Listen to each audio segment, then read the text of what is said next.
আসসালামু আলাইকুম। ৭০ বছর ধরে বনলতার আত্মা দুর্গাবাড়ির চার দেওয়ালে বন্দি। তার ভয়ে কেউ দুর্গাবাড়ির আশেপাশের জঙ্গলেও যায় না। তবে কলকাতা থেকে আসা ছোট্ট বাচ্চা ছেলে সূর্য একদিন খেলতে খেলতে গিয়ে পৌঁছায় দুর্গাবাড়িতে। তাকে দেখে বনলতা ভয় দেওয়ার বদলে উল্টে ভয় পেয়ে যায়, কেননা সূর্য বনলতাকে দেখতে পারছিল, এমনকি তাকে ছুঁতে পর্যন্ত পারছিল, যা কোনো সাধারণ মানুষের পক্ষে সম্ভব ছিল না। কি রহস্য লুকিয়ে আছে সূর্য এবং বনলতার মধ্যে জানতে হলে দেখতে হবে আজকের এই পুরো গল্পটি, যার নাম ভূতপরী। গল্পের শুরুতে রাতের অন্ধকারে কোনো একটা ছোট্ট বাচ্চা ছেলেকে আমরা বাড়ির ভেতর দিয়ে হাঁটতে দেখতে পাই। একই সাথে পাঞ্জাবি পরা কোনো এক বাচ্চা ছেলে দিনের আলোতেও হাঁটছিল। ছেলেটির হাতে একটা ভায়োলিন ছিল, সেটাই সে বাজাচ্ছিল। ঠিক তখনই ওই বাড়িতে এক মধ্যবয়সী মেয়েকে আমরা সিঁড়ি দিয়ে উপরে দৌড়ে যেতে দেখতে পাই। যে ছেলেটি একটু আগে রাতের অন্ধকারে হাঁটছিল, সে মূলত এখন বাড়ির ছাদের রেলিং এর উপর দাঁড়িয়েছিল। সে সেখানে দাঁড়িয়ে ভায়োলিন বাজাচ্ছিল, তাও আবার ঘুমের মধ্যে। নিজের ছেলেকে এমন অবস্থাতে দেখে মায়ের যেন মন আটকে ওঠে। তবুও সে নিজেকে কোনো মতে সামলে আস্তে আস্তে এগিয়ে যায় এবং কোনো রকম শব্দ না করে ছেলেটির হুঁশ ফিরিয়ে উপর থেকে নিচে নামিয়ে নিয়ে আসে। ছেলেটির নাম ছিল সূর্য। ওই রাতে সূর্যের মায়ের আর ঘুম আসে না। পুরো রাত তার বসে বসেই কেটে যায়। পরদিন সকালে সূর্যের বাবার ঘুম ভাঙলে সে নিজের স্ত্রীকে এইভাবে চিন্তিত দেখে এর কারণ জিজ্ঞাসা করে। তখন সে জানায় গত রাতেও তাদের ছেলে সূর্য স্লিপ ওয়াকিং করেছিল। হাঁটতে হাঁটতে সে ছাদে চলে গিয়েছিল। ব্যাপারটা নিয়ে তারা দুজনেই হতবাক ছিল, কারণ তারা বুঝতে পারছিল না সূর্য কিভাবে দরজা খুলল। এছাড়া সে তো ভায়োলিনও বাজাতে পারত না, তাহলে সে কিভাবে ভায়োলিন বাজাতে বাজাতে ছাদে গিয়েছিল? যে ভায়োলিনের আওয়াজ শুনে মূলত সূর্যের মায়ের ঘুম ভেঙেছিল। পুরো ঘটনাটি শোনার পর সূর্যের বাবা ঠিক করে যে সে তার বন্ধু দিবাংশুর কাছে নিয়ে যাবে তার ছেলেকে। দিবাংশু মূলত একজন সাইকোলজিস্ট ছিল, যার মতে সায়েন্সের কাছেই সব রকম উত্তর আছে। তবে সূর্যের মায়ের জন্য গতরাতের ব্যাপারটা বেশ আধ্যাত্মিক ছিল। সে এটাই বোঝানোর চেষ্টা করছিল দিবাংশুকে যে তার ছেলে ভায়োলিন বাজাতে পারে না। হ্যাঁ, সে খুব ভালো বাঁশি বাজাতে পারে, তবে ভায়োলিন বাজানো সে কখনোই শেখেনি। মাত্র কয়েকদিন আগেই তার দাদার ভায়োলিনটা তার বাবা বাড়িতে এনেছিল। সে কয়েকবার চেষ্টাও করেছে, তবে সেটা বাজাতে পারেনি। গতরাতে সে কিভাবে বাজালো? এছাড়া দরজা খোলাও তার পক্ষে সম্ভব ছিল না। তবে দেবাংশুর মতে এই সব কিছু হয়তো বা সূর্য তার সাবকনসিয়াস মাইন্ড দিয়ে করেছে। এই সব কিছু নিয়ে এত চিন্তা করার কিছু নেই, কারণ স্লিপ ওয়াকিং খুব স্বাভাবিক একটা ব্যাপার। তবু এই স্বাভাবিক ব্যাপারটাকে সূর্যের মা কিছুতেই স্বাভাবিকভাবে নিতে পারছিল না। তাই তো ওই রাতেও সে এই সব কিছু ভাবছিল এবং নুডলস তৈরি করছিল। ঠিক তখনই সে সূর্যর ঘর থেকে কিছু কথার আওয়াজ ভেসে আসতে শুনতে পায়। সেদিকে এগিয়ে যেতেই সে দেখতে পায় সূর্য কারোর একটার সাথে কথা বলছে, কাউকে বাঁশি বাজিয়ে শোনাচ্ছে। এই ব্যাপারে জিজ্ঞাসা করলে সূর্য বলে সে কারোর সাথেই কথা বলছে না, বরং সে শুধুমাত্র খেলা করছে। ব্যাপারটা নিয়ে চিন্তিত হয়ে পড়ায় সূর্যের মা তখনই আবারও দিবাংশুকে কল করে, কারণ তার মনে হচ্ছিল সূর্য হয়তো বা কাউকে হ্যালুসিনেট করছে। এই ব্যাপারটা দিবাংশুকে বললে দিবাংশু বলে যে সূর্যকে নিয়ে কোথাও একটা ঘুরতে যেতে হতে পারে, পরিবেশ চেঞ্জ হলে সবকিছু ঠিক হয়ে যাচ্ছে। তবে সে বিশেষ করে পাহাড় এবং সমুদ্র থেকে দূরে থাকতে বলে, কারণ যেহেতু সূর্যের স্লিপ ওয়াকিং এর সমস্যা আছে, তাই এই দুই জায়গায় গেলে তার জীবনে ঝুঁকি থাকতে পারে। এই কথা বলতে না বলতেই সূর্যের মায়ের মনে পড়ে যায় চুলায় রাখা খাবার পুড়ে যাচ্ছে। তাই সে তখনই ফোনটা রেখে দৌড়ে দরজা খোলে। দরজা খুলতেই সে দরজার সামনে সূর্যকে দেখতে পায়, যে কিনা চুলা নিভিয়ে তার মাকে জানাতে এসেছিল। খুব সম্ভবত সে তার মায়ের সব কথাও শুনে ফেলেছে। পরদিন সকালেই সূর্যের মা তার অফিস থেকে ছুটি নিয়ে নেয়, তাও আবার 1 মাসের জন্য। বস তো তাকে ছুটি দিতে চাইছিল না, তবে সূর্যের মা এই 1 মাস বেতন না নিয়েও ছুটি নিতে রাজি ছিল, কারণ তার জন্য তার ছেলের থেকে বেশি গুরুত্বপূর্ণ আর কিছুই নয়। যদিও সে এখানে বসকে এই ব্যাপারে কিছুই জানায় না। সে তার বসকে বলে সে একটা ভুতুড়ে গল্পের বই লিখছে, যেটা কিনা পরবর্তীতে তার অফিসের জন্যই কাজে দিবে। আর এই বই লেখার জন্য তার 1 মাসের মতো সময় প্রয়োজন। একথা বলে কোনো মতে বসকে রাজি করিয়ে সে অফিস থেকে বেরিয়ে যায় এবং ওই দিনই সে তার পুরো পরিবার সমেত রওনা দেয় গ্রামের বাড়ির উদ্দেশ্যে। শিলালিপি অর্থাৎ সূর্যের মা ছোটবেলাতেই তার পরিবারের সাথে গ্রাম ছেড়ে দিয়েছিল। এত বছর পর সে তার গ্রামের বাড়িতে যাচ্ছিল 1 মাস থাকার জন্য। প্রথমে সে একটা স্কুলে গিয়ে নামে, যে স্কুলের মাস্টারদার সাথে তার দেখা হয়। এই মাস্টারদাই মূলত তার থাকার জন্য, সেই সাথে তাকে কাজের সাহায্যের জন্য লোকের ব্যবস্থা করছিল। শিলালিপিকে সে তার বাড়িতে নিয়ে যায়। পুরনো বাড়িটা এখন বেশ ভঙ্গুর প্রায়। এই বাড়িটা মূলত শিলালিপির পূর্বপুরুষদের ছিল। বাড়িটি কালু ঠাকুরের বাড়ি নামে পরিচিত। মাস্টারদার কথা থেকে আমরা জানতে পারি কালু ঠাকুরের বেশ সম্মান ছিল এই এলাকায়। সেই 1 মাসের জন্য একজন বিহারি ব্রাহ্মণ বানোয়ারিকে এই বাড়িতে কাজের জন্য নিয়ে এসেছিল। এতদিন পর বাড়ির ভেতরের এই কল থেকে পানি বের করতেই পানির সাথে ধোঁয়া বের হতে শুরু করে, যা দেখে সূর্য প্রশ্ন করতেই মাস্টারদা উত্তরে বলে মাটির ভেতরে নাকি রাক্ষসরা থাকে, এ কারণেই পানি থেকে ধোঁয়া বের হচ্ছে। তখন সূর্যের বাবা মাস্টারদার ভুল ভাঙায় এবং তার কথার টোন থেকে আমরা বুঝতে পারি সেও দেবাংশুর মতো খুব একটা আধ্যাত্মিক ব্যাপারে বিশ্বাস করত না। এখন এত বড় জার্নি করে এসে সূর্যের বাবা ঘুমিয়ে পড়ে। মা এদিকে ব্যস্ত ছিল সবকিছু ঠিকঠাক করতে। বিকাল গড়িয়ে এসেছিল। সূর্য বাইরে বসে আঁকাঝোঁকা করছিল। তখন বানোয়ারি মশা তাড়ানোর জন্য ধোঁয়া জাতীয় কিছু এনে উঠানে রেখে দেয়, যার ফলে সূর্যের চোখ জ্বলতে শুরু করে। ফলে বানোয়ারি দ্রুত তার সামনে থেকে ওই ধোঁয়ালা জিনিসটা সরিয়ে নিয়ে যায়। তবে সূর্যর এইভাবে বসে থাকতে ভালো লাগছিল না, তাই সে তখনই বেরিয়ে যায় গ্রামটিকে ঘুরে দেখার জন্য। শিলালিপি তাকে যেতে বারণ তো দেয়, তবে সূর্য তা শোনে না। সে গ্রামের বিভিন্ন জায়গায় ঘুরতে থাকে। এভাবেই ঘুরতে ঘুরতে এবং খেলতে খেলতে সে একটি জিলাপির দোকানে চলে আসে। সেখানে সে একটি জিলাপি কিনে খায়। সূর্য বেশ চটাং চটাং কথা বলতে পারত, যে কারণে এখানে জিলাপির দোকানদারের সাথে তার একটু তর্ক বিতর্ক শুরু হয়ে যায়। ফলস্বরূপ জিলাপির দোকানদার তাকে বেশ ভয় দেখাতে থাকে দুর্গাবাড়ির নাম করে। তার মধ্যে দুর্গাবাড়ির জঙ্গলে অনেক ভূত আছে, যারা কিনা বাচ্চা ছেলেদের ঘাড় মটকে দেয়। একথা শুনে সূর্য মজা করে বলে তার ঘাড় খাটো, এজন্যই হয়তোবা সে এত বছর পর্যন্ত বেঁচে আছে। একথা বলে লোকটিকে খেপিয়ে দিয়ে সূর্য সেখান থেকে পালিয়ে যায়। ওই রাতে বানোয়ারি একা একা বসে রান্না করছিল, যেখানে সূর্য আসে এবং তার কাছে দুর্গাবাড়ির জঙ্গলের ব্যাপারে জিজ্ঞাসা করে। প্রথমে তো বানোয়ারি ছোট্ট সূর্যকে এই ব্যাপারে কিছুই বলতে চাইছিল না। সূর্যের জোড়াজড়িতে বানোয়ারি তাকে বলতে বাধ্য হয়। প্রথমেই সে ভূত প্রেতের নাম মুখে নিতে চাইছিল না। সে বলে সে দেখেনি, তবে সে শুনেছে যে সেখানে নাকি একজন মেয়ে আছে, যে কিনা খুব সুন্দরী, যার পুরো শরীর জুড়ে গয়না। সে নাকি হাওয়ার মতো মানুষের পাশ থেকে ভেসে বেড়ায়। মানুষ তাকে দেখতে না পেলেও ঠিকই অনুভব করতে পারে। একথা শুনে সূর্য বেশ অবাক হয়ে যায়। পরদিন সকালে সূর্যের মা শিলালিপিকে দেখা যায়, যে কিনা চারিদিকে তার সোনার কানের দুল জোড়া খুঁজে বেড়াচ্ছিল। এদিকে সূর্যের বাবা প্রস্তুতি নিচ্ছিল শহরে ফিরে যাওয়ার। সূর্যের মা ছুটি নিলেও সূর্যের বাবা ছুটি নেয়নি, যে কারণে এখন তাকে কলকাতায় ফিরে যেতে হচ্ছে। আগামী শনিবার সে আবারও আসবে। একথা বলে সে সূর্যের কাছ থেকে বিদায় নেয়। তবে সে যাওয়ার আগে শিলালিপিকে বলে এইভাবে সোনার জিনিস এদিক সেদিকে ছড়িয়ে না রাখতে। বাড়িতে তারা ছাড়াও একজন বাইরের লোক থাকে, বানোয়ারি। ফলে শিলালিপিরও এবার বানোয়ারির উপরই সন্দেহ হচ্ছিল। ওই দিন যখন সূর্য বসে বসে বাঁশি বাজাচ্ছিল, তখন বানোয়ারি তার পাশে এসে বসে এবং মুগ্ধ হয়ে তার বাঁশির সুর শুনতে থাকে। বাঁশি বাজানো বন্ধ করে সূর্য তাকে জিজ্ঞাসা করে তার বলা ওই গয়না পরা ভূত কি কারোর গয়না চুরি করতে পারে? উত্তরে বানোয়ারি বলে ভূত গয়না দিয়ে কি করবে, তার তো শরীরই নেই। তারা এই ব্যাপারে যখন কথা বলছিল, তখনই সেখানে শিব, পার্বতী এবং কালী সেজে কিছু লোক আসে চাঁদা নিতে। সামনে পূজা হওয়ায় বানোয়ারিও এখানে তাদেরকে চাঁদা দিয়ে দেয়। এখানে তাদেরকে এইভাবে নাচতে দেখে সূর্য মুগ্ধ হয়ে তাদের দিকেই তাকিয়ে থাকে। আর এরপর তারা চলে যাওয়ার সময় সূর্য খালি পায়ে তাদের পেছন পেছন দৌড়ে চলে যায়। শিলালিপি তাকে বারণ দেয়, তবে সে এবারও তার কথা শোনে না। অন্যদিকে আমরা মাস্টারদাকে দেখতে পাই, যে কিনা তার বাড়িতে এসে পৌঁছেছিল। ঠিক তখনই তার সাথে জিলাপির দোকানদার এসে দেখা করে। সে তাকে জিজ্ঞাসা করে সামনে তো পুজো, তার বাবা নুরো ঠাকুর কি এবার পূজায় থাকতে পারবে না? তার উপস্থিতি ছাড়া তারা কিভাবে পূজা করবে? মাস্টারদা বলতে থাকে যে তার বাবা খুবই অসুস্থ। ঠিক তখনই সে লক্ষ্য করে ওই শিবের সাথে হেঁটে যাচ্ছে সূর্য, তাই সে তাকে ডাক দেয় এবং থামানোর চেষ্টা করে। তবে সূর্য যেন কোনো দিকে খেয়ালই ছিল না। ওই সময় জিলাপির দোকানদার তাকে জিজ্ঞাসা করে এই ছেলেটি কে, কেননা তার মতে ছেলেটি বড্ড বিয়াদব। তখন মাস্টারদা জানায় ছেলেটি হলো কালু ঠাকুরের বংশধর। এখানে আমরা জানতে পারি শিলালিপি এবং সূর্য বাদে কালু ঠাকুরের বংশের আর কেউই বেঁচে নেই। কালু ঠাকুরের নাম উচ্চারণ করতে না করতেই ভেতর থেকে নুরো ঠাকুরের ডাক পড়ে যায়। সে তার ছেলেকে জিজ্ঞাসা করে কালু ঠাকুর বাড়িতে কে এসেছে।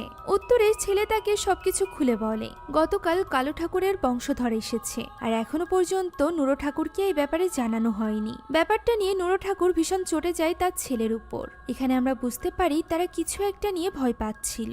এদিকে সূর্য যখন ওই লোকগুলোর সাথে পথে যাচ্ছিল তখন সে একটা প্রচারণা হতে দেখতে পায়। খুব শীঘ্রই গ্রামের একটা স্থানে লেডি ম্যান্ড্রাকের জাদুর খেলা দেখানো হবে, এই ব্যাপারে প্রচার করা হচ্ছিল, যে ব্যাপারে সূর্যের বেশ আগ্রহ দেখা যায়। আর এরপর সে আবারও ঘুরতে ঘুরতে একটি জঙ্গলের মধ্যে চলে আসে। জঙ্গলের মধ্যে দিয়ে হাঁটতে হাঁটতে সে চলে আসে একটা পুরনো বাড়ির ভেতরে। বাড়িটা দেখেই বোঝা যাচ্ছিল এটা অনেক আগে থেকেই পরিত্যক্ত, তবে এই ঘুটঘুটে পরিবেশ দেখেও সূর্যের খুব একটা ভয় লাগে না, বরং মশার কামড় এমন ঘুটঘুটে পরিবেশ সবকিছুকে উপেক্ষা করে সে সেখানে বসে বাঁশি বাজাতে শুরু করে। ঠিক তখনই তার সামনে একটা মেয়েকে দেখা যায় যে কিনা মুগ্ধ হয়ে তার বাঁশি বাজানো শুনছিল। লাল শাড়ি পরা এই মেয়েটিকে দেখে সূর্য তার বাঁশি বাজানো বন্ধ করে দেয় এবং অবাক চোখে তার দিকে তাকিয়ে থাকে। এইভাবে তীক্ষ্ণ দৃষ্টিতে তার দিকে তাকাতে দেখে মেয়েটি নিজেও অবাক হয়ে যায়। সে উঠে দাঁড়ায় এবং সূর্যকে ভয় দেখানোর চেষ্টা করে, তবে সূর্য ভয় পায় না। ঠিক তখনই মেয়েটি উধাও হয়ে হঠাৎই তার সামনে চলে আসে। এমন জাদুকারী কাজবাজ দেখে সূর্য তাকে জাদুকর লেডি ম্যান্ড্রেক মনে করছিল। তখন সূর্যের ভুল ভাঙিয়ে মেয়েটি জানায় তার নাম হলো বনলতা। বনলতার মনে হচ্ছিল সূর্য হয়তোবা কোনো ভূত। সূর্যকে এই ব্যাপারে জিজ্ঞাসা করতেই সূর্য এই ব্যাপারে অস্বীকার করে এবং জানায় সে জলজ্যান্ত মানুষ। বনলতার তার কথা বিশ্বাস হয় না, তাই সে সূর্যকে স্পর্শ করে দেখে। এত বছর পর মানুষকে স্পর্শ করতে পেরে বনলতা নিজেই চমকে যায়। মৃত্যুর পর এই প্রথম সে কোনো মানুষকে স্পর্শ করলো, তাই সে সূর্যকে জিজ্ঞাসা করে যে সে কে। এখানে বনলতাকে এইভাবে ভয় পেতে দেখে সূর্য নিজেই হকচকিয়ে যায়। ছোটবেলা থেকে সে শুনে এসেছে মানুষ ভূতকে ভয় পায়, তবে এখন সে দেখছে ভূত উল্টে মানুষকে ভয় পায়। এ কথা শুনে বনলতা একটু রেগে যায়। সে সূর্যকে জিজ্ঞাসা করে যে সে এই দুর্গা বাড়িতে কি করছে। এটা দুর্গা বাড়ি শুনে সূর্য নিজেই অবাক হয়ে যায় এবং বনলতাকে জিজ্ঞাসা করে যে তাহলে কি সেই ওই গয়না চোর ভূত। তার মায়েরও দুটি কানের দুল চুরি হয়ে গিয়েছে। গ্রামের সবার মতে দুর্গাবাড়ির মেয়ে ভূতটি গয়না অনেক ভালোবাসে। গয়না চুরির এমন দায় দিয়াতে বনলতা ভীষণ রেগে যায়। সে বলে সে একজন ভদ্রলোকের মেয়ে, মারা গিয়েছে বলে এখন কি তাকে চোর অপবাদ নিতে হবে নাকি। বনলতা এখানে সূর্যকে হুমকি দেয় যে সে যেন দ্বিতীয়বার এই দুর্গাবাড়ি না আসে। যদি সে আসে তাহলে বনলতা তাকে দেখে নিবে। একথা বলেই বনলতা অদৃশ্য হয়ে যায় এবং সেখানে পড়ে থাকে সোনালী কালারের একটা পালক, যেটা তুলে নেয় সূর্য। আর এরপর সেটা বাঁশিতে লাগিয়ে সে বাঁশি বাজাতে বাজাতে জঙ্গলের মধ্য দিয়ে হাঁটতে থাকে। কিছু দূর হাঁটতেই সে হঠাৎই একটা কূপের মতো স্থান দেখতে পায়, যার মধ্যে ওঠানামার জন্য একটা মই রাখা ছিল। কোনো কিছু না ভেবেই সূর্য ওই বাঁশিটিকে বাইরে রেখে মই বেয়ে নিচে নেমে যায়। আর এরপর ভেতরের সুড়ঙ্গ বেয়ে সামনের দিকে এগোতে থাকে। একটুখানি ভেতরে যেতেই সে এক স্থানে হারিকেন রাখা দেখতে পায়, সেই সাথে সেখানে বালিশও ছিল। হঠাৎই কেউ একজন পেছন থেকে এসে সূর্যের চোখ চেপে ধরে এবং তাকে জিজ্ঞাসা করে যে সে এখানে কি করছে।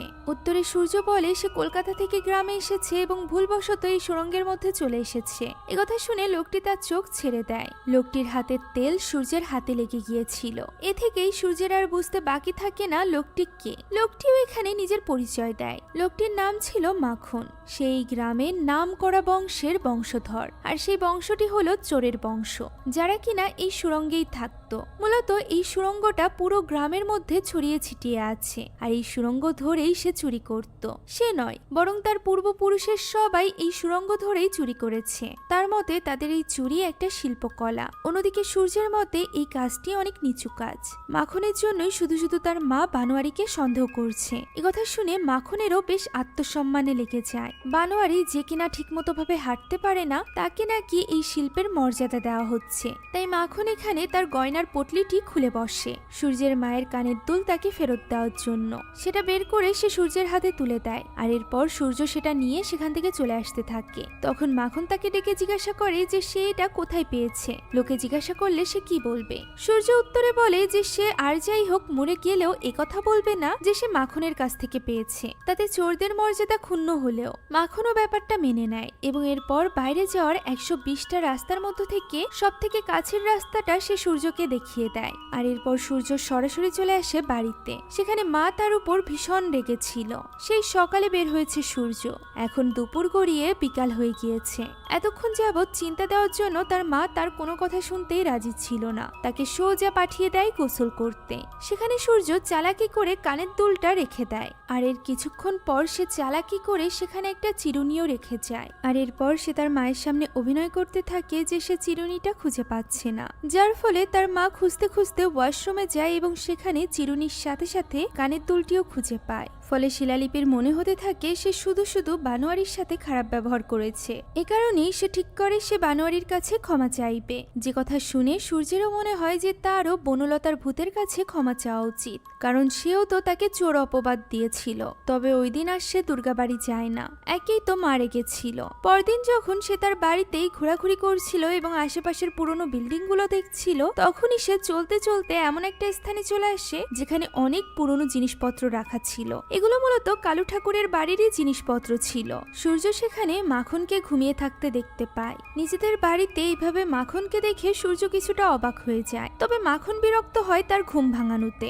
একেই সারা রাত চুরির জন্য ঘুমাতে পারে না, এর উপর আবার দিনের বেলা এসে সূর্য তার ঘুম ভাঙাচ্ছে। এখানে মাখন সূর্যের সামনে তার পূর্বপুরুষ অর্থাৎ কালু ঠাকুরের অনেক প্রশংসা করে। আর এরপর এখান থেকে সুড়ঙ্গে প্রবেশ করার রাস্তা সে সূর্যকে দেখায়, যেটা মূলত একটা ছবির পেছনে ছিল। এখানে আমরা এই সুড়ঙ্গের ইতিহাস জানতে পারি। মাখনের মতে এই সুড়ঙ্গ নাকি 1000 বছর আগে বানানো হয়েছিল, যখন এই গ্রামে সতীদাহ প্রথার চল ছিল। বিধবা মেয়েদেরকে তার স্বামীর সাথে পুড়িয়ে ফেলার জন্য তাদের আত্মারা এই গ্রাম দিয়েই ঘুরে বেড়াতো এবং মানুষজনদের ভয় দেখাতো, যে কারণে গ্রামের মানুষেরা ভয় পেয়ে সতীদাহ বন্ধ করে দিয়েছিল। তবে এতে খুব একটা লাভ হয়নি, আত্মারা তবুও সবাইকে ভয় দেখাতো। তখন এই গ্রামে কিছু সাধু আসে এই সকল আত্মাদেরকে শান্ত করার জন্য। তারাই মূলত এই সুড়ঙ্গগুলো খুঁড়েছিল। তাদেরকে এই কাজে সাহায্য করেছিল মাখনের পূর্বপুরুষরা। এই সকল সুড়ঙ্গের রাস্তা একটা বিশেষ স্থানে গিয়ে মিলিত হয়, যেখানে মূলত ওই সাধুরা একটা বিশেষ মন্ত্রের মাধ্যমে সতীদের আত্মাদেরকে ঘুম পাড়িয়ে রেখেছে। এই মন্ত্র আবার একটা পুঁথিতে লিপিবদ্ধ করে তারা একটা মন্দিরের নিচে পুঁতে রেখে গিয়েছিল, যেটা মাখনের দাদা চুরি করে বের করে নিয়ে এসেছিল। তবে তার ভাষা কেউ বোঝে না, খুব অদ্ভুত ভাষায় লেখা ছিল ওই পুঁথি। সূর্যের কাছে এই ব্যাপারগুলো বেশ কৌতূহলজনক মনে হয়। পরদিনই সে চলে যায় দুর্গাবাড়িতে বনলতাকে সরি বলতে। বনলতা তো প্রথমে তাকে দেখে বেশ রেগে গিয়েছিল, পরবর্তীতে সরি বলার কথা শুনে সে তার সামনে চলে আসে। কানের দুল খুঁজে পেয়েছে জানার পর বনলতা তাকে জিজ্ঞাসা করে সে কি কালু ঠাকুরের বংশধর নাকি। উত্তরে সূর্য হ্যাঁ বললে বনলতা বুঝতে পারে কেন শুধুমাত্র সূর্যই তাকে দেখতে পায়, তাকে স্পর্শ করতে পারে। তার মধ্যে কালু ঠাকুরের সাধনার কিছু অংশ তার মধ্যে চলে এসেছে। এ কারণেই এই পুরো পৃথিবীতে শুধুমাত্র সূর্যই তাকে স্পর্শ করতে পারে। নুরো ঠাকুর যদিও তাকে দেখতে পারে, তবে সে কখনোই তাকে স্পর্শ করতে পারেনি। এখানে নুরো ঠাকুরের পরিচয় আমরা জানতে পারি। সে মূলত কালু ঠাকুরের সর্বকনিষ্ঠ শীর্ষ ছিল, অর্থাৎ এখন বেঁচে থাকা কালু ঠাকুরের একমাত্র শীর্ষ। এখানে সূর্য বনলতার কাছে জানতে চায় সে কিভাবে মারা গিয়েছিল। বনলতাও তাকে খুলে বলতে শুরু করে। ঘটনাটি বেশ কয়েক বছর আগের। তখন বনলতা তার বাবার সাথে থাকতো। মূলত বয়স হওয়ার অনেক আগেই, অনেক অল্প বয়সেই তার বিয়ে হয়েছিল। তখনই সে বিধবা হয়ে যায়, যে কারণে সে তার বাবার সাথে একা বাড়িতে থাকতো।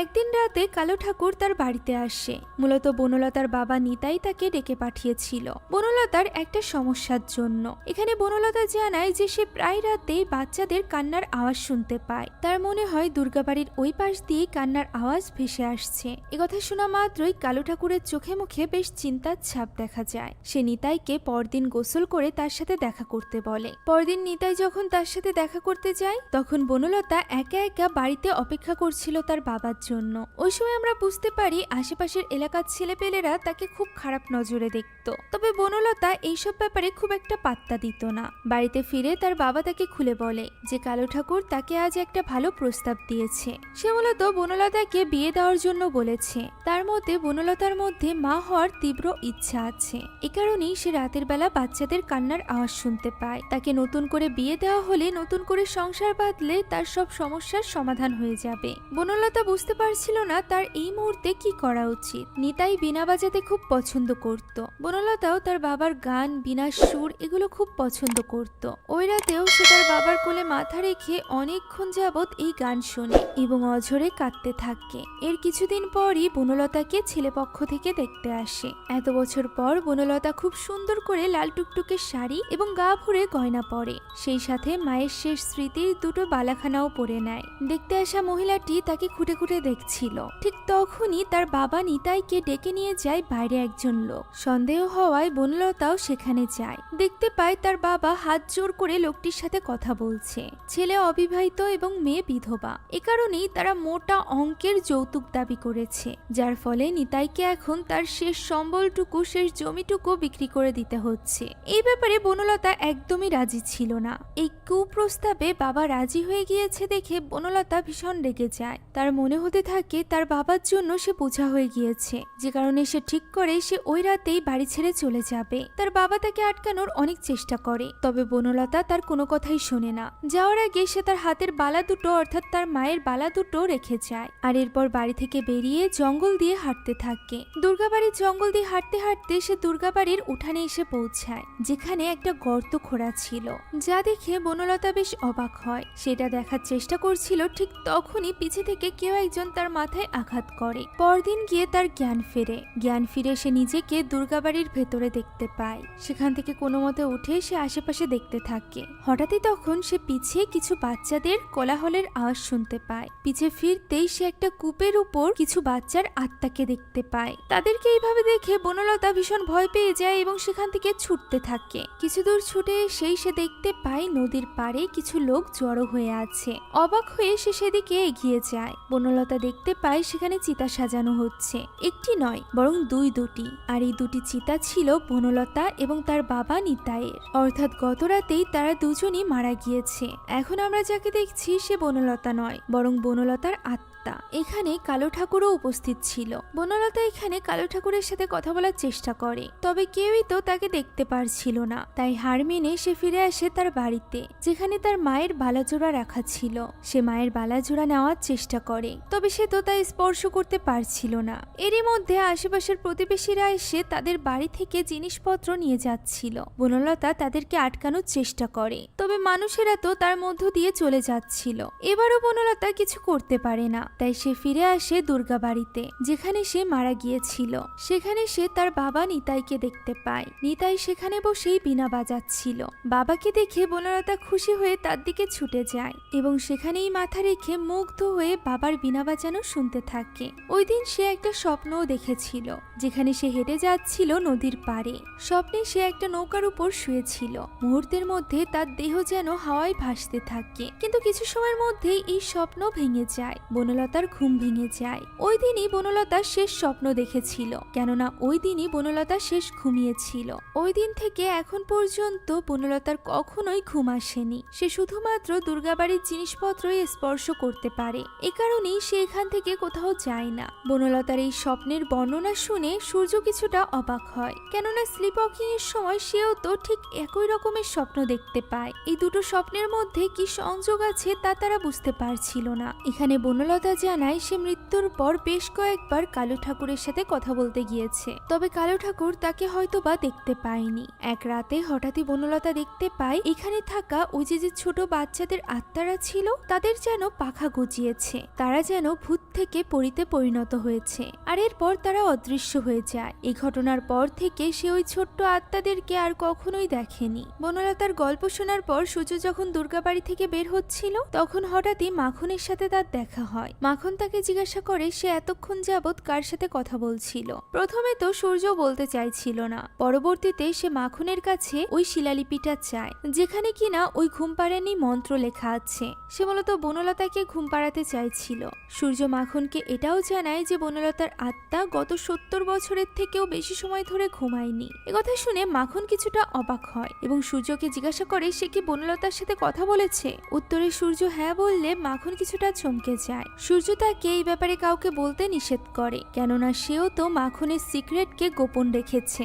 মাখনও ব্যাপারটা মেনে নেয়। ওই দিন দুর্গাবাড়ির জঙ্গল থেকে বের হওয়ার সময় সূর্যকে জিলাপির দোকানদার দেখে ফেলে, তাই সে আর এক মুহূর্ত দেরি না করে সোজা ছুটে যায় নুরো ঠাকুরের বাড়িতে। সূর্য ছিল কালো ঠাকুরের নাতি, যাকে কিনা সে দুর্গাবাড়ির জঙ্গলে দেখেছে। একথা শোনার সাথে সাথেই নুরো ঠাকুর বলে ওঠে ছেলেটি মরবে। এদিকে সূর্য তখন কালো ঠাকুরের বাড়িতে বিভিন্ন স্থানে ওই পুঁথিলিপিটা খুঁজে বেড়াচ্ছিল, যেখানে ওই মন্ত্র লেখা ছিল। খুঁজতে খুঁজতে পুরনো জিনিসপত্রের মধ্যে সে একটা বীণা খুঁজে পায়, যেটা মূলত বনলতার বাবা নিতাইয়ের ছিল। ওই দিন রাতে বানোয়ারি যখন বসে ধর্মগ্রন্থ পড়ছিল, ঠিক তখনই তার পেছনে আমরা বনলতার আত্মাকে দেখতে পাই। সে আজ রাতে কালো ঠাকুরের বাড়িতে এসে ঘুরে বেড়াচ্ছিল, যেখানে সূর্য তার মায়ের সাথে থাকত। তবে এই ব্যাপারে সূর্য জানতো না। সূর্যকে তো তার মা গল্প শুনিয়ে ঘুম পাড়িয়ে দেয়। এখানে আসার পর থেকে সূর্য আর কখনোই স্লিপ ওয়াকিং করেনি বা ওই অদ্ভুত স্বপ্নটি দেখেনি। এতদিন পর সে আবারও ওই অদ্ভুত স্বপ্নটি দেখতে শুরু করে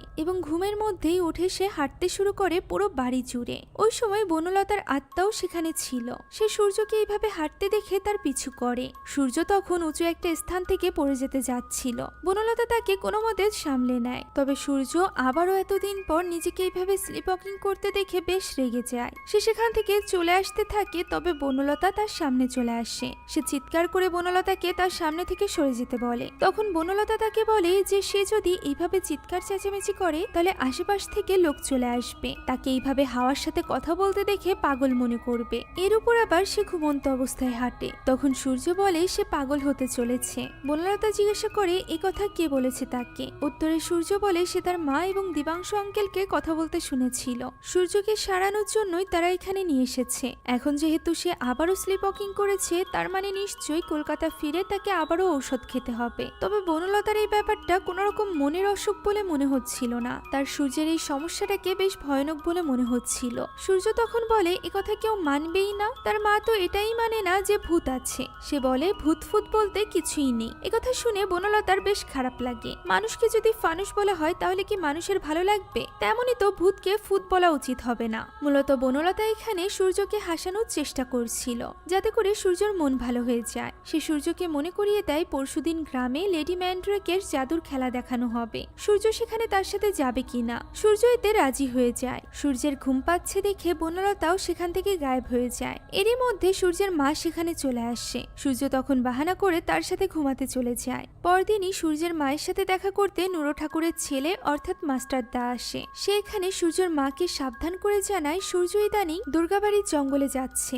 এতে তাদের ক্ষতি হতে পারে। সে যেন সূর্যকে আটকায়। যদিও শিলালিপি এই ব্যাপারে খুব একটা বিশ্বাস করত না, তবে সে সুরক্ষার জন্য সূর্যকে সেখানে যেতে নিষেধ করে। সেই সাথে সে আজকের দিনে সূর্যকে বাড়ি থেকে বের হতেই নিষেধ করে। ওই দিন সূর্য নিজের ঘরে ছিল। এরই মধ্যে মাখন সেখানে চলে আসে এবং তাকে ডেকে নিয়ে আসে ওই ভাঙারি ঘরে। সেখানে সে সূর্যকে জিজ্ঞাসা করে যে মাস্টার দা এখানে কেন এসেছিল। সূর্য কারণ বললে মাখনও তাকে ওই দুর্গাবাড়ির আশেপাশে যেতে নিষেধ করে। তবে সূর্যের মধ্যে বনলতার আত্মা খুব ভালো। সে এখানে মাখনের কাছে একটা সাহায্য চায়। সে মূলত এই বাড়িতে থাকা কালো ঠাকুরের যে মন্দির ছিল অর্থাৎ যে ঘরে কালো ঠাকুর থাকতো সেই ঘরে প্রবেশ করতে চাইছিল। মাখন এই কাজটা করতে রাজি না হলে সূর্য নানানভাবে তাকে উস্কাতে থাকে। ফলে সে বাধ্য হয়ে রাজি হয়ে যায়। সূর্য মূলত মাখনকে নিয়ে এই ঘরে প্রবেশ করেছিল এই ঘরে থাকা একটা সিন্ধুকের লোভে। ওই সিন্ধুকে তালা দেওয়া ছিল। তার মতে এই সিন্ধুকে নিশ্চয়ই কোনো মূল্যবান জিনিস আছে যেখান থেকে তারা কোনো রহস্যের উদ্ঘাটন করতে পারবে।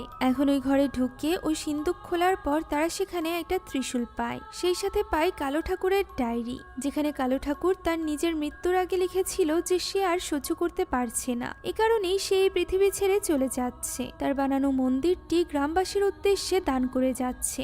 সে আরো বলে বনলতার অতৃপ্ত আত্মা গ্রামবাসীদের বিরক্ত করতে পারে, তবে সে তাদের কোনো ক্ষতি করতে পারবে না যতক্ষণ না পর্যন্ত কেউ তাকে নিজের স্বপ্নে দেখছে। সে যদি একবার কারোর স্বপ্নে দেখা দেয় তাহলে সে ওই স্বপ্নের মাধ্যমে নিজের স্বার্থ হাসিল করতে পারবে। এটা শোনার পর মাখন চিন্তার স্বরে সূর্যকে জিজ্ঞাসা করে সূর্য কখনো বনলতাকে স্বপ্নে দেখেনি তো? উত্তরে সূর্য বলে যে না, সে বনলতাকে স্বপ্নে তো দেখেনি, তবে বনলতার দেখা ওই শেষ স্বপ্নটা তার কাছে খুব পরিচিত লাগে। সূর্য এখানে মাখনের কাছে ওই পুঁথিলিপিটি চায় যাতে করে সে বেচারি বনলতাকে ঘুম পাড়িয়ে দিতে পারে। পুঁথিটি পাওয়া মাত্রই মাখন যেন তার সাথে এসে দেখা করে, তবে আগামীকাল যেন না আসে, কেননা আগামীকাল সে বনলতার আত্মার সাথে জাদুর খেলা দেখতে যাবে। আগামীকাল সে সত্যি সত্যি বনলতার আত্মার সাথে জাদুর খেলা দেখতে যায়। তবে এই জাদুর খেলা বনলতার কাছে একদমই ভালো লাগে না, কারণ সেই 3 বছর ধরে এই একই রকমের জাদুর খেলা চলে আসছে, যে কারণে সে সূর্যর গেঞ্জি ধরে টানতে থাকে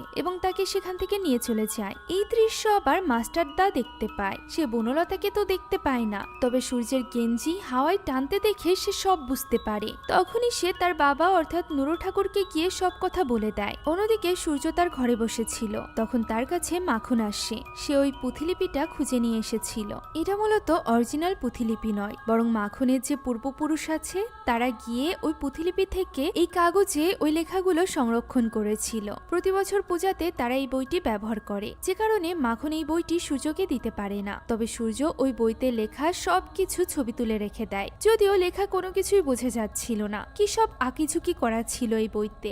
এখন ওই দিনই ছাদে বসে সূর্য বনলতাকে ভিডিও দেখাচ্ছিল, যে ভিডিওতে মানুষকে এইভাবে নড়াচড়া করতে দেখে বনলতা ভীষণ চমকে যায়। তার মনে হচ্ছিল সে যেমন দুর্গাবাড়িতে বন্দী, ঠিক তেমনই এই ছোট্ট কুপির মধ্যে মানুষেরা বন্দী রয়েছে। সূর্য তাকে বলে সে কোথায় বন্দী, সে তো যেখানে ইচ্ছা সেখানে যেতে পারছে। তখন বনলতা বলে যে সে সত্যিই বন্দী, তা না হলে তার আগে পরে কত মানুষ মারা গেল, তারা সবাই মুক্তি পেয়েছে, একমাত্র বনলতাই এখনো পর্যন্ত এখানে ঘুরে বেড়াচ্ছে, সেও ভূত থেকে পরি হতে চায়। একথা শুনে সূর্য অবাক হয়ে যায়। তখন বনলতা বলে ওই বাচ্চাগুলো যখন মুক্তি পেয়েছিল তখন তাদের পাখা গজিয়েছিল, তাই বনলতার মতে সে যদি মুক্তি পায় তাহলে তারও পাখা গজাবে, সেও আকাশে উঠতে পারবে ঠিক পরীদের মতো করে। ইদানিং তার এই ভুতুরে জীবনটা বেশ দম আটকা মনে হয়, সে যেন এই সোনা গহনা এই দুর্গাবাড়িতে শেকল বন্দী, তার আর এইসব ভালো লাগে না। এ কথা বলতে না বলতেই বনলতা অনুভব করে এই বাড়িতে কেউ প্রবেশ করেছে। সে ছাদ থেকে দেখতে পায় কালো ঠাকুরের বাড়িতে নুরো ঠাকুর এসেছে।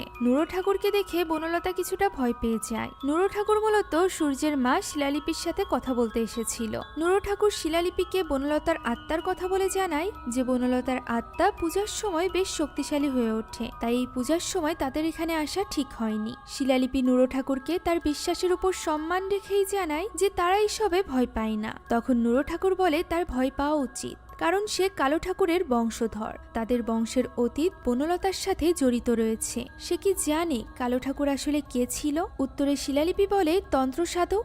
তখন নুরো ঠাকুর বলে যে গ্রামবাসীরাও তাই জানতো, কিন্তু তার এই সাধনার গভীরতা আরো বেশি ছিল। এখানে নুরো ঠাকুর কালো ঠাকুরের ব্যাপারে অতীতের সব ঘটনা খুলে বলতে শুরু করে। কালো ঠাকুর তার তন্ত্র সাধনায় এতটাই মগ্ন ছিল যে সে কোনো কিছু তোয়াক্কা করত না, এমনকি তার পূজার সামান্য ফুল যদি কোনো ছাগলে খেয়ে ফেলতো তাহলে ওই ছাগলকে মেরে তার পেট থেকে পূজার ফুল বের করে আনতো।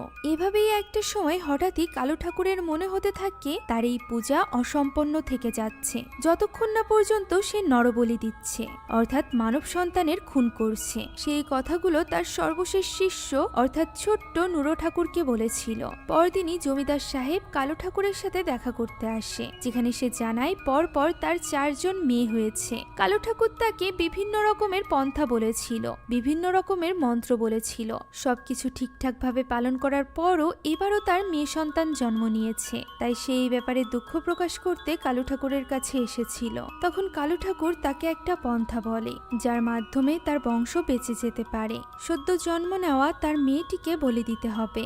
জমিদারও এই কথায় রাজি হয়ে যায়, আর এরপর পুরনো দুর্গাবাড়িতে বেশ কয়েকটা মেয়ে বাচ্চাকে বলি দেওয়া হয়, যে বাচ্চাদের কান্নার আওয়াজই শুনতে পেত বনলতা। তবে সে জীবিত মেয়েদের আওয়াজ শুনতে পেত না, বরং সে মৃত ওই আত্মাদের কান্নার আওয়াজ শুনতে পেত, যে ব্যাপারটা সেদিন রাতেই শোনা মাত্র কালো ঠাকুর বুঝে ফেলে। তাই সে বনলতাকে এই গ্রাম থেকে সরাতে চাইছিল। তার মনে হচ্ছিল বনলতার মধ্যে হয়তোবা কোনো আধ্যাত্মিক শক্তি দেখা দিচ্ছে যা তার তন্ত্র সাধনায় বাধা আনতে পারে, যে কারণে সে বনলতাকে বিয়ে দেওয়ার জন্য তার বাবা নিতাইকে জোর দিতে থাকে। ফলস্বরূপ ওই রাতে বনলতা বাড়ি ছেড়ে পালিয়ে চলে আসে দুর্গা বাড়িতে, যেখানে ওই সময় কালো ঠাকুর আরো একজন মেয়ের বলি দিচ্ছিল। তবে এইসবের কোনো কিছু বুঝে ওঠার আগেই বনলতাকে পিছে থেকে আঘাত করে কালো ঠাকুর। তার সাথে ওই সময় ছোট নুরো ঠাকুরও ছিল। তারা বনলতাকে পুরোপুরিভাবে মেরে ফেলতে চাইছিল। ঠিক তখনই সেখানে বনলতার বাবা নিতাই চলে আসে, ফলে তারা লুকিয়ে পড়ে। পরদিনই দেখা যায় তারা দুজনই বাবা মেয়ে মারা গিয়েছে। মূলত তাদের দুজনকেই খুন করেছিল কালো ঠাকুর নিজ হাতে, যে ব্যাপারে বেচারি বনলতার আত্মা কিছুই জানতো না। সে তো উল্টো কালো ঠাকুরের কাছে সাহায্য চাইছিল। এদিকে কালো ঠাকুরের মনে হচ্ছিল হয়তোবা বনলতার আত্মা তার প্রতি প্রতিশোধ নেওয়ার জন্য ফিরে এসেছে, তাই সে নুরো ঠাকুরকে পাঠিয়েছিল তার বাড়িতে, যাতে করে সে নিতার বীণা এবং বনলতার ওই চুরিখানা অর্থাৎ তার মায়ের শেষ স্মৃতি সেখান থেকে নিয়ে আসে। বীণাটা তারা কালো ঠাকুরের বাড়িতে রেখেছিল। অন্যদিকে ওই বালাজুরা দুর্গা বাড়ির ভেতরে পুঁতে রাখার কথা বলা হয়েছিল। ওই রাতে নুরো ঠাকুর সেটা করার জন্যই দুর্গা বাড়িতে গিয়েছিল। তবে সে ওই বালাজুরা ফেলতে যাবে, ঠিক তখনই তার সামনে বনলতার আত্মা চলে আসে, যাকে দেখে সে প্রচন্ড ঘাবড়ে যায়। বনলতা এখানে তাকে কিছু বলতে চাইছিল, কিন্তু তার গলা থেকে কোনো রকম স্বর বের হচ্ছিল না, যার যার ফলে নুরো ঠাকুর ভয় পেয়ে যায় এবং সেখান থেকে পালাতে যায়। তখনই চারিদিকে আগুন লেগে যায় এবং তার মুখ এক সাইড থেকে পুড়ে যায়। এই দুর্ঘটনাটি কালো ঠাকুরকে একদমই স্তব্ধ করে দিয়েছিল। বনলতার আত্মার ভয়ে সে নিজের মৃত্যুর তারিখ আগে থেকেই ঠিক করে নেয়। নরবলি দিয়ে বন্ধ হয়ে যায় এই গ্রামে, আর এরপর ওই নির্দিষ্ট দিনে সে নিজেকে নদীর পানিতে ভাসিয়ে দেয়। এভাবেই শেষ হয়ে যায় কালো ঠাকুরের জীবন। তবে তার উত্তরাধিকার অর্থাৎ তার বংশধররা বেঁচে ছিল। কালো ঠাকুরের নাতিকে বাঁচানোর জন্য নুরো ঠাকুরের বাবা তাকে সাথে নিয়ে এখান থেকে অনেক দূরে চলে গিয়েছিল। এ কারণেই মূলত এখনো পর্যন্ত শিলালিপি এবং তার ছেলে সূর্য বেঁচে আছে। তবে বেশি দিন নয়, কেননা বনলতার আত্মা একমাত্র মুক্তি পাবে সেদিনই যেদিন সে কালো ঠাকুরের বংশধরের কাউকে খুন করবে। একথা সূর্য এবং বনলতা দুজনই শুনতে পায়। দুজনই একথা শুনে বেশ চমকে ওঠে। সেই সাথে চমকে ওঠে শিলালিপি। নিজে মুক্তি পেতে হলে সূর্যকে মারতে হবে। এটা জানা মাত্রই বনলতা সেখান থেকে চলে যায়। সূর্য ছুটে যায় সেই পেন্টিং এর পেছনে থাকা সুড়ঙ্গের ভেতরে। সুড়ঙ্গের ভেতর দিয়ে সে মাখনকে খুঁজে বেড়াচ্ছিল। সুড়ঙ্গের মধ্য দিয়ে এইভাবে চলতে চলতে সে অদ্ভুত একটা স্থানে চলে আসে, যেখানে ওই প্রাচীন ভাষায় কিছু একটা লেখা ছিল।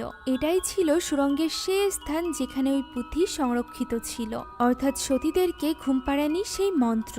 সে সেখানে অদ্ভুত একটা জিনিস দেখতে পায়, যেটা ছায়া দেখতে ঠিক ওই লেখাগুলোর মতো ছিল যে লেখাগুলোর ছবি সূর্য সেদিন তুলে রেখেছিল।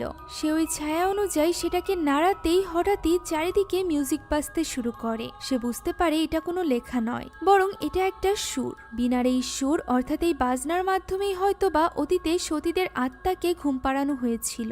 ব্যাপারটা বুঝতে পেরে সূর্য সেখান থেকে বেরিয়ে আসে। অজ্ঞান সূর্যকে বাড়িতে পৌঁছে দেয় মাখন নিজে। সূর্যের প্রচন্ড জ্বর এসেছিল, যে অবস্থা দেখে তার মা ভীষণ চিন্তিত ছিল। ডাক্তার জিজ্ঞাসা করলে সূর্য জানায় সে মাঠের মধ্যে পড়ে গিয়েছিল, হয়তোবা জ্বরের কারণেই এমনটি হয়েছে।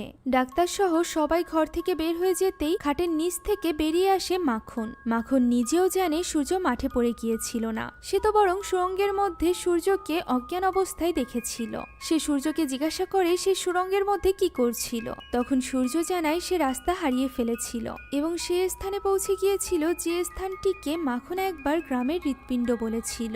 সেখানে মাখনকেও বুঝিয়ে বলে যে ওটা কোনো মন্ত্র নয়, বরং সেটা হলো সৌরলিপি অর্থাৎ গানের সুর, যা দ্বারা সে বনলতাকে ঘুম পাড়াতে পারবে। এর জন্য ওই পুঁথিলিপিটি তার দরকার, আর এটা যদি না হয় তাহলে বনলতার আত্মা হয়তো বা তাকে মেরে ফেলবে। সে এখানে নুরো ঠাকুরের বলা ওই কথাটিও মাখনকে জানায়, যা শুনে মাখন তাকে ওই বইটি দিয়ে দেয়। ওই দিন রাতে সূর্য ঘুমিয়ে যাওয়ার পর শিলালিপি ঘর থেকে বেরিয়ে যেতেই সেখানে বনলতার আত্মা চলে আসে। গত রাত থেকে বনলতা অঝরে কাঁদছিল। সে বুঝতে পারছিল না তার কি করা উচিত। সূর্যের সাথে তার খুব ভালো বন্ধুত্ব হয়ে গিয়েছে, তবে তার পূর্বপুরুষই বনলতা এবং তার বাবাকে খুন করেছে। একমাত্র সূর্যকে মারার মাধ্যমেই সে মুক্তি পাবে। সে বুঝতে পারছিল না সে এখন কি করবে। সে এখানে সূর্যের কাছে তো এগিয়ে যায়, তবে সূর্যের কোনো ক্ষতি করে না, বরং চলে আসে সূর্যের মায়ের কাছে। মুক্তি পেতে হলে তাকে কালো ঠাকুরের বংশের কাউকে মারতে হবে। সূর্য বাদেও কালো ঠাকুরের বংশে ছিল তার মা শিলালিপি। শিলালিপি তখন ল্যাপটপে কাজ করছিল। হঠাৎই তার সামনে থাকা বাতিটি জ্বলতে নিভতে শুরু করে। ঠিক তখনই খুব ভয়ঙ্কর ভাবে বনলতাকে তার দিকে আমরা এগিয়ে আসতে দেখতে পাই। কাছাকাছি আসতেই হঠাৎই শিলালিপির কিছু একটা হয়ে যায়। আমরা দেখতে পাই সূর্য আবারও তার ওই স্বপ্নটি দেখছে, যেখানে সে মাঠের মধ্য দিয়ে হেঁটে যাচ্ছিল। তার হাতে ছিল বীণা। অন্যদিকে তার মা হেঁটে যাচ্ছিল ছাদে। ছাদের রেলিং এর উপর গিয়ে সে লাফ দিতেই যাবে, ঠিক তখনই সূর্য বীণা বাজাতে শুরু করে। স্বপ্নে সে ঠিক ওই ধ্বনিটা বাজাচ্ছিল যেটা সব সময় বনলতার বাবা অর্থাৎ নিতাই তাকে বাজিয়ে শোনাতো। আমরা দেখতে পাই বনলতা নৌকার উপর ঘুমিয়ে আছে। ঘুমাতে ঘুমাতে সে আকাশে ভেসে উঠছে, যেন সে ভূত থেকে এবার পরীতে পরিণত হচ্ছে। সূর্যের বাজানো এই মধুর ধ্বনি যেন তাকে ঘুম পাড়িয়ে দিচ্ছে। এটা তো ছিল স্বপ্নের ব্যাপার। বাস্তব জীবনেও খুব আধ্যাত্মিকভাবে সূর্যের হাতে নিতাইয়ের বীণা ছিল, যেটাতে সে ওই ধ্বনি বাজাচ্ছিল। হঠাৎই সূর্যের ঘুম ভেঙে যায়। সে বুঝতে পারছিল না তার হাতে এই বীণা কিভাবে আসলো। দরজা ধাক্কাতেই সে দেখতে পায় ঘরের দরজা বন্ধ। দরজা ধাক্কাতেই বানোয়ারি এসে দরজা খুলে দেয়, আর এরপর সূর্য ছুটে যায় ছাদে, যেখানে তার মা অজ্ঞান হয়ে পড়েছিল। সে তার মায়ের জ্ঞান ফেরায় এবং সবকিছু স্বাভাবিক হয়ে যায়। আমরা বুঝতে পারি বনলতা মুক্তি পেয়ে গিয়েছে। হয়তোবা সূর্যই ছিল তার বাবা অর্থাৎ নিতাইয়ের পুনর্জন্ম, যে কারণে সূর্য খুব আধ্যাত্মিকভাবে ওই বীণার সুর তুলতে পেরেছিল, যে সুর তুলে নিতাই তার মেয়েকে অর্থাৎ বনলতাকে ঘুম পাড়াতো। সূর্যের বাজানো এই সুরি মূলত বনলতার আত্মাকে ঘুম পাড়িয়েছিল, অর্থাৎ তার আত্মাকে মুক্তি দিয়েছিল। এতে এটাই প্রমাণিত হয় যে নুরো ঠাকুরের ভবিষ্যৎবাণী ঠিক ছিল না। পরদিন সকাল হতে না হতেই সূর্যের বাবা এবং দিবাংশু আঙ্কেল গ্রামে চলে আসে। ওই দিনই গ্রামে পূজা ছিল। তারা একসাথে মিলে সবাই পূজা দেয়। পূজার পর তারা চলে যাবে কলকাতা শহরে। বাকিরা সবাই পূজা দিতে গেলেও সূর্য তখন বসেছিল দুর্গা বাড়িতে। সেখানে বসে সে অঝরে কাঁদছিল এবং বনলতার কথা মনে করছিল। বনলতা এখন আর এখানে নেই। স্বপ্নের মধ্যে সে বনলতাকে মুক্তি দিলেও তাকে শেষ বিদায় জানাতে পারেনি। এই আফসোসটাই তাকে খুঁড়ে খুঁড়ে খাচ্ছিল। আর এরপর সে সেখান থেকে বেরিয়ে যেতে চায়। ঠিক তখনই মাখন সেখানে চলে আসে। সে মাখনকে তার ওই বইটি ফেরত দিতে চায়, তবে মাখন তা নেয় না। সে তাকে গিফট করে দেয়। এই সময় মাখনের হাতে স্পর্শ করায় তার হাতে তেল লেগে যায়। আগের বার যখন লেগেছিল তখন সূর্য খুব বিরক্ত হয়েছিল। ব্যাপারটাই তার খুব ঘৃণা হচ্ছিল, তবে এবার আর হচ্ছে না। যা থেকে আমরা বুঝতে পারি সূর্য মাখনকেও ভালোবেসে ফেলেছে। শুধুমাত্র মাখন এবং বনলতাকেই নয়, বরং সে তো বানোয়ারিকে ছেড়ে যেতেও খুব কষ্ট পাচ্ছিল। তবুও সে মনকে শক্ত করে সেখান থেকে রওনা দেয়। জঙ্গলের মধ্য দিয়ে যাওয়ার সময় হঠাৎ করে আকাশ থেকে একটা পালক এসে তার গায়ে পড়ে। এই পালকটি দেখতে ঠিক সেই পালকটির মতো ছিল যে পালকটি সে বনলতার সাথে প্রথম দেখার দিন পেয়েছিল। ফলে অবাক চোখে সূর্য আশেপাশে বনলতাকে খুঁজতে থাকে। আর এই দৃশ্যের মধ্য দিয়ে আজকের এই গল্পটি এখানেই শেষ হয়ে যায়। গল্পটি একেবারেই সোজা সাপটা ছিল। খুব সহজভাবে আমি আপনাদেরকে বোঝানোর চেষ্টা করেছি। মিষ্টি এই ভুতুরে গল্পটি আপনাদের কাছে কেমন লাগলো তা কমেন্টে জানাতে ভুলবেন না। আমাদের চ্যানেলে নতুন হয়ে থাকলে please subscribe to our channel. দেখা হচ্ছে এই ছোট্ট চ্যানেলের পরবর্তী ভিডিওতে। আল্লাহ হাফেজ।